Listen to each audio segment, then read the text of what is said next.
There was a story that came out briefly and quickly buried by the midstream media about Fahtima Bary, a 17-year-old girl who has fled her parents' house reportedly for fear of her life since converting to Christianity.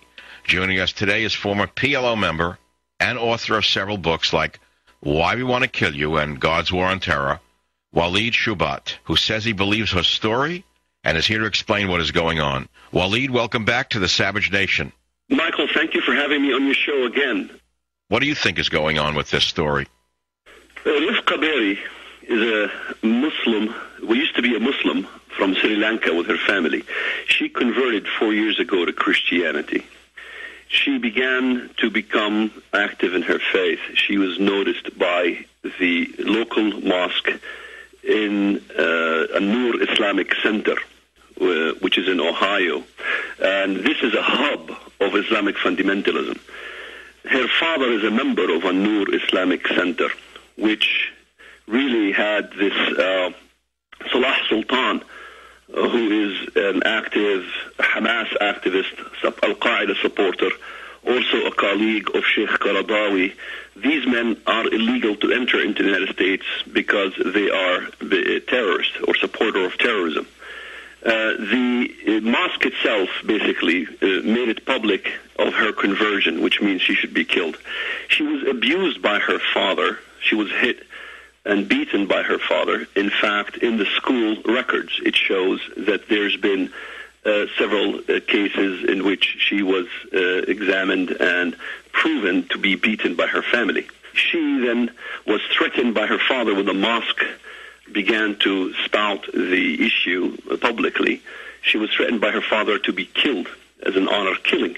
In Islam, honor killing does not only encompass women who were caught in acts of adultery, but it encompasses anyone who leaves the faith of Islam. Muhammad, the Prophet of Islam, said in the Arabic language, Tariq ad-din yuqtal, whoever leaves the faith of Islam, he should be killed. In the Quran itself, in Quran chapter 4, verse 89, فَإِن تَوَلَّوْا فَخُذُوهُمْ وَاقْتُلُوهُم, if they leave the faith or become renegade, then seize them and slay them wherever you find them. In other words, it becomes sort of a citizen arrest. Anyone could kill them wherever they are found, and they are justified of doing so. Well, this is a serious problem. Well, what happened after the threats? After she was threatened by her father, she took a bus and fled to Florida. So the court system in Florida has basically allowed her to remain in custody as a juvenile until the court date that is set, I believe, in a month or so, to decide her fate. If she ends up going to Sri Lanka, it is an assured death. Her father lied in his paperwork when he filed in the court system saying that he basically has no money. It was found that he runs a business, jewelry business, and he makes $250,000 a year. He dissolved the business in hope to basically leave the country, because he's here on a business visa, of course. And if he is taken out of the country, or leaving the country, his daughter will have to go with him and will suffer further persecution in Sri Lanka. She could be married off, or she could be killed. If she is married off in Sri Lanka, or she moves to Sri Lanka, let's not forget, even if she is a U.S. citizen, no Muslim country to date is signatory to the Hague Convention regarding the abduction of women and children. The reason Muslim countries refuse to sign the Hague is because in the Quran it's very clear, الرجال قوامون على النساء, which means the men are superior over the women. So she has no chance. As a matter of fact, even any American, and I deal with this every day at churches and universities, every place I go speak, there's always these women that come to me who are struggling and suffering with their children overseas, husband who's a Muslim who can take the daughter overseas. And God forbid it's a girl. If any American woman has a girl for a Muslim husband, then the punishment of a girl marrying out of the faith of Islam is death. This is why you never hear of Muslim girls marrying non-Muslims. It doesn't matter, Muslim or Christian. If she leaves the faith or she marries a non-Muslim, she's to be killed. This fact is obvious. We have had several situations. Bridges TV is a prime example. This is a TV program that's supposed to be building bridges with non-Muslims. When the wife decided to leave the husband, he decapitated her. Oh, my God. Very little has been said in the media on this issue with Bridges TV. A man who killed his 2 daughters in Texas. Another husband and wife who killed their daughter while the FBI was listening in and recording and did not catch it until the day after. She was killed meticulously and very slowly by her parents. So we have several situations and conditions proving the point beyond shadow of a doubt that honor killing is very well exercised here in the West. The media seems to have taken the "it can't happen here" or "this isn't a real problem" excuse for not covering the story. But you have experienced these types of problems firsthand yourself?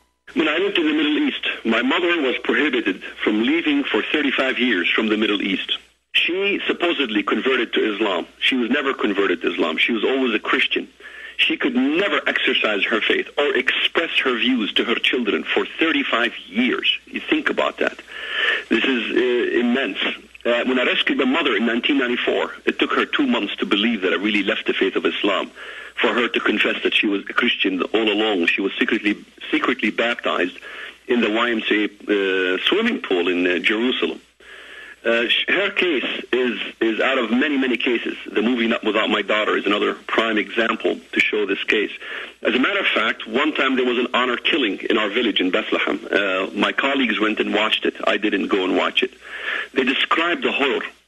The entire community were called in to witness the cleansing of the honor of the family. And the daughter was taken to a staircase in front of the house like a sheep. And she was decapitated with a kitchen knife.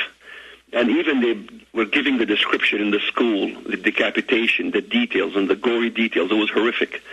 Of course, the Israeli government arrested the man. This was in Aida camp in Bethlehem. When they arrested the man, the entire community raised a fund to bail him out. This is from my own experience. We've seen these things. It is a reality of killing women for basically leaving the faith or basically marrying out of the faith, so on and so forth. Western civilization doesn't understand the persecution that's going on here, I guess.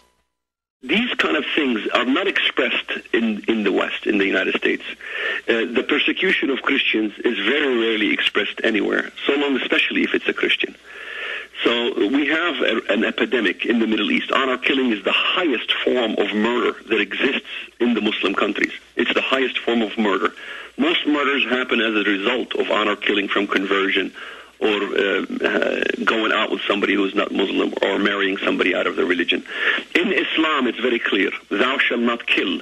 And Westerners don't see the continuation of the statement, thou shalt not kill a Muslim.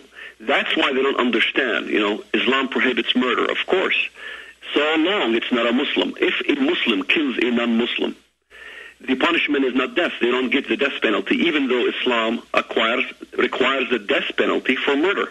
Yet when somebody kills or murders a non-Muslim, the death penalty does not apply in this case. It's simply a ticket or jail sentence. We've had a case in Indonesia where a man decapitated 3 Christian girls. He got 20-year prison term, never the death penalty.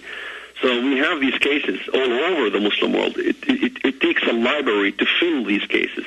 This is the kind of a system that's been imported from the Middle East and now is prevalent amongst our country and court system and so on and so forth, of total denial and looking the other way. No Islamic organization have supported that girl. Not a single Muslim organization anywhere in America supports this girl and her plight to life. And she makes a very good case. She says to the media, they do not understand. They do not understand. Indeed, the West does not understand. It is a shame, and I'm appalled. Even Fox News did not fully cover this situation. They gave it lip service. Just as before, when the major news media gave lip service to Bridges TV and the decapitation of the wife of the guy who ran Bridges TV, we're giving very little media coverage. I thank God for the Savage Nation, for allowing this voice to come out, for allowing us who left the religion of Islam to have a voice to speak out and tell the world the true realities of what happens to women and converts from the religion of Islam. This is an immense subject. A huge amount of women, are being persecuted here in the West for the conversion from a religion, yet we are not really caring much about them. This is, to me, a sad case of our situation here in America, in which we are all afraid of Islamophobia. Well, Walid, thanks for getting the story out, and thanks again for being with us on the Savage Nation. I am delighted to be on your show, and I thank God for you. This is the Savage Nation.